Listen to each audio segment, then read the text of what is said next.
একই গ্রামে দুই বন্ধুর বসবাস। এক বন্ধুর অনেক বাবার টাকা এবং অনেক জমি, আর এক ওই বন্ধুর বাবার জমি নাই, টাকা নাই। তো গ্রামের মধ্যে একটি বিয়ের অনুষ্ঠান হচ্ছে।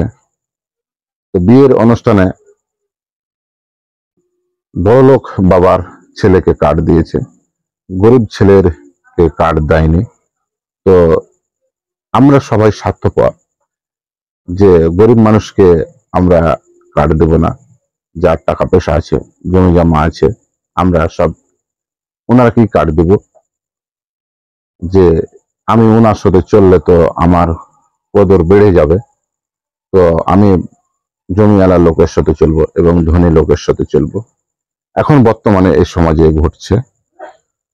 তো গরিব মানুষ কোনো জাতের দাম পায় না।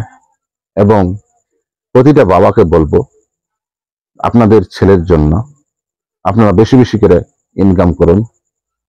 আপনার মাথার চাপটা ছেলের এতে লাগছে, আপনি বুঝতে পারছেন।